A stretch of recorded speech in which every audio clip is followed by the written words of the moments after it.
नमस्कार भक्तों, जय मां पद्मावती, जय गुरुदेव। ज्येष्ठ मास के कृष्ण पक्ष की एकादशी को अपरा एकादशी के नाम से जाना जाता है। ज्येष्ठ माह बहुत ही पवित्र माना जाता है। ज्येष्ठ मास लगते ही मनुष्य को स्नान आदि करके शुद्ध रहना चाहिए। इंद्रियों को वश में करके काम, क्रोध, मद, लोभ, मोह, अहंकार, ईर्ष्या, द्वेष आदि का त्याग कर भगवान का स्मरण करना चाहिए।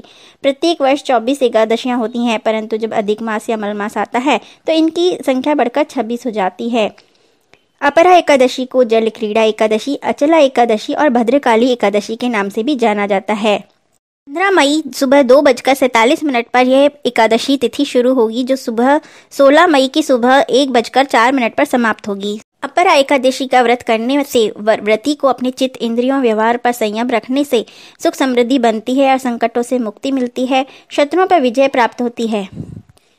एकादशी को सुबह प्रातः जल्दी उठकर स्नान आदि से निवृत्त होकर पूजा का आसन बिछाकर भगवान का आह्वान करते हुए संकल्प लें, व्रत करें और वैदिक मंत्रोच्चार के साथ विष्णु सहस्त्र नाम का पाठ करें। लक्ष्मी नारायण सहित सभी देवताओं का षोडोपचार से पूजन करें तथा व्रत की कथा करें, सुने। उसके बाद प्रसाद का वितरण कर पूजन संपन्न करें। इस दिन ओम नमो भगवते वासुदेवाय मंत्र का मन ही मन जाप करना चाहिए। इस दिन ग्रह नक्षत्रों के हिसाब से शुभ योग भी बन रहे हैं, जिससे पूजन व्रत का फल और कई गुना बढ़ जा रहा है। इस बार अचला एकादशी पर सूर्य, बुध, गुरु, राहु मेष राशि में रहेंगे। ये सितारे चतुर्ग्रही योग बना रहे हैं। इस दिन सूर्योदय के वक्त बुध सूर्य की युति होने पर बुध आदित्य योग बन रहा है। इस दिन गुरु की राशि और नक्षत्र में चंद्रमा रहेंगे, जिससे इस ग्रह का प्रभाव और ज्यादा बढ़ रहा है। ग्रहों की स्थिति एकादशी व्रत पूजन का फल दुगुना कर रही है। एकादशी के दिन सोमवार पड़ने से इस दिन शिवजी का पूजन भी अवश्य करें। इस तिथि पर पितरों की तृप्ति के लिए श्राद्ध करने का भी विधान है। एकादशी और सोमवार के योग में शिवलिंग के पास तिल के तेल का दीपक जलाएं, ओम नमः शिवाय मंत्र बोलते हुए शिवलिंग पर जल चढ़ाएं, चंदन लगाकर जनेऊ, बिल्व पत्र, धतूरा, मंदार के फूल अर्पित करें, मिठाई का भोग लगाएं, धूप दीप जलाएं तथा आरती करें। इस पर्व पर पानी से भरे मटके मंदिरों में दान किए जाते। शिवालयों में भी मटके दान करने का विधान है। इस दिन जरूरतमंद लोगों को खाना खिलाएं तथा मौसम के हिसाब से कपड़े आदि का दान करें। भगवान विष्णु का आशीर्वाद पाने के लिए अपरा एकादशी पर केले का भोग अवश्य लगाएं। विष्णु जी का आशीर्वाद तो इससे मिलता ही है, साथ ही पाप भी दूर हो जाते हैं।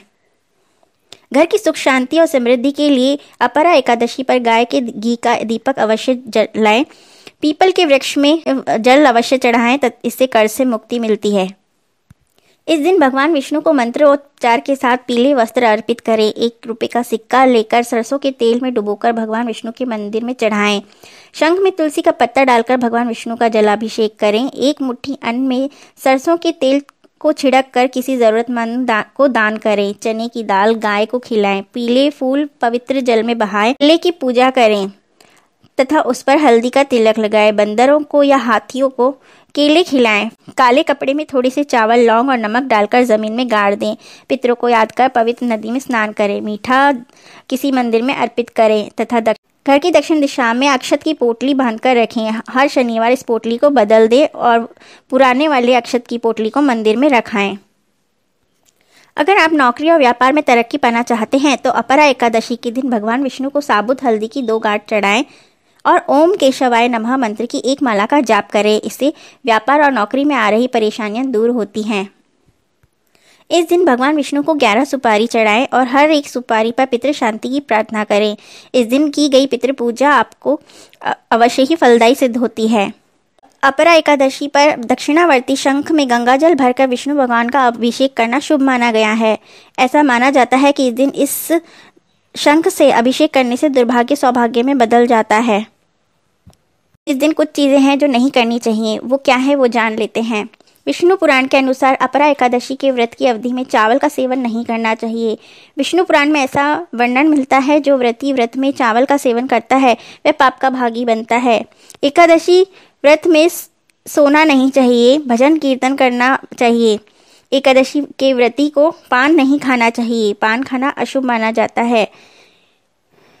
इस दिन क्रोध करना तो सर्वथा वर्जित माना गया है, क्योंकि यह मानसिक हिंसा की श्रेणी में आता है। भूल कर भी दांतुन से दांत साफ नहीं करना चाहिए। किसी पेड़ की टहनी तोड़ने से भगवान नाराज हो जाते हैं। पीपल के पेड़ में जल चढ़ाना बेहद शुभ माना जाता है, क्योंकि इसमें विष्णु भगवान का वास माना जाता है। परंतु किसी भी प्रकार की हानि इस दिन पीपल को नहीं पहुंचानी चाहिए। साधक को मांस मदिरा का सेवन तो कतई नहीं करना चाहिए।